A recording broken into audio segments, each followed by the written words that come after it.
Okay, ladies and gents. So our second speaker of the evening is Robin Milton from Access to Music. Cool. So I am Robin. I work at Access Creative College. Lots of people still call us Access to Music. Sorry. We're not. Haven't been since I work there. No, we started off as Access to Music, but we now offer courses in games art, games tech, games development. We also do courses in media, and we still do a bunch of music courses. But yeah, we are Access Creative College. I also help organise Norfolk game developers, as Tom said. Please do come along if you're interested in games. We've been really lucky the last couple of show and tells. We've had people coming from really different backgrounds. So we had a chap come along from the council who's just interested in games. His kids are interested in getting into games development, and he brought them along as well. So that was really nice, kind of showing what's being made locally. And I'm on Twitter. Please feel free to kind of connect. So what I wanted to go through today was a couple of misconceptions on the games industry. Dom and Tom, got it right, touched on a few of them. And I'm actually going to be speaking to the Chamber of Commerce next week on misconceptions in games. So I welcome all your feedback from this chat today. So the first one is the film industry is like way, way bigger than the games industry. It's not been that for a little while. So in 2009, video games surpassed the film sector in annual revenue.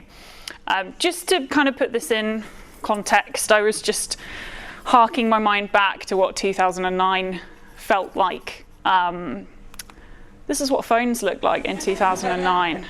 Okay, so that when this was still the thing to have, video games had already taken over the film industry in the UK. In 2019, we're now larger than video and music combined.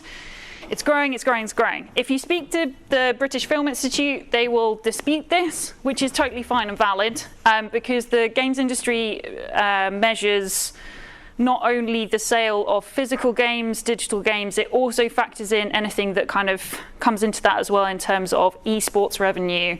It also does merchandise. It also does any events that we run for games. So obviously we're incorporating a lot of that.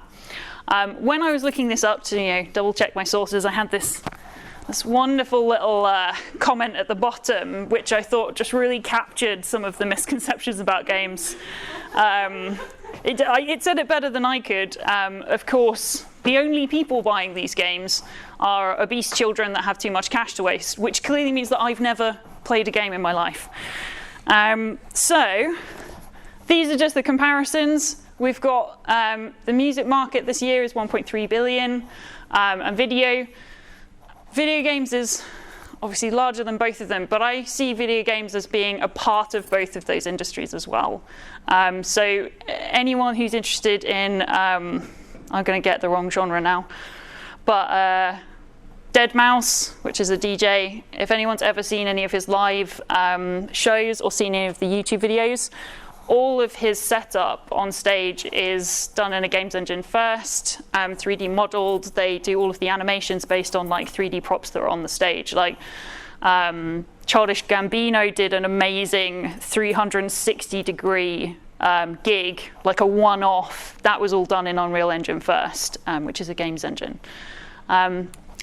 I always say games engine like everyone's going to know what it is. It's basically where you build games in a bit of software. But yeah, so it's one of those things of like right now we're separating them, but I see them as being kind of one of the same. As interactive media is going to be in both of those other industries as well. Yuki is the wonderful UK interactive entertainment team. So the second misconception is video games are an American thing. We don't have a UK game scene.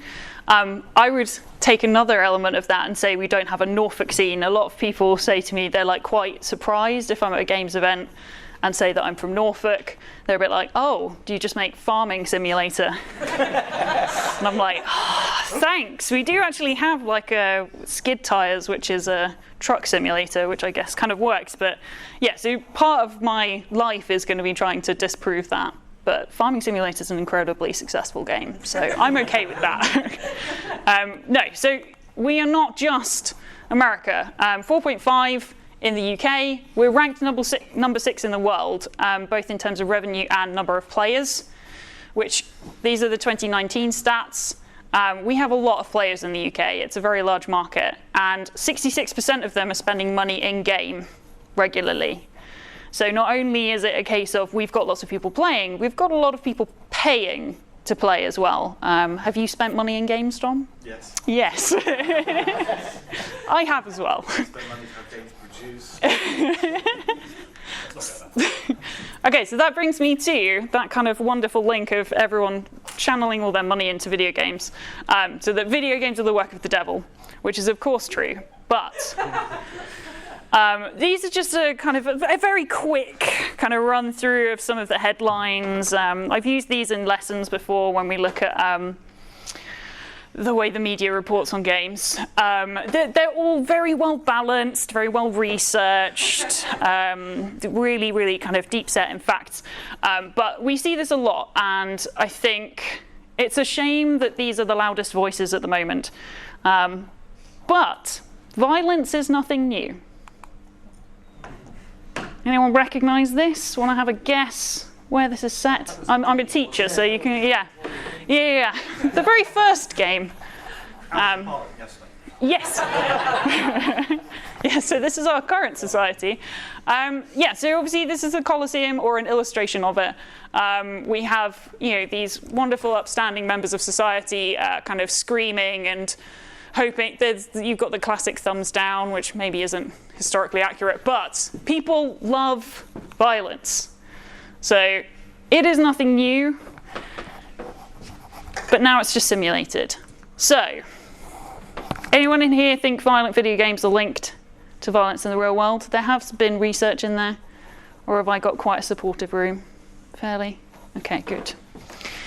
And then the final one that I'm going to do today is games are a boys thing, / girls don't play games, / insert gender stereotype about anything in the world. People like to have this kind of weird pink-blue rivalry.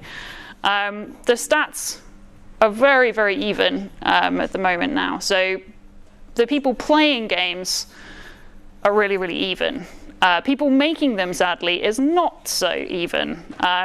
I don't know the exact stats for women making games in the UK at the moment, but it's definitely much, much lower than 48%, which is another one of my jobs, trying to get more women into development.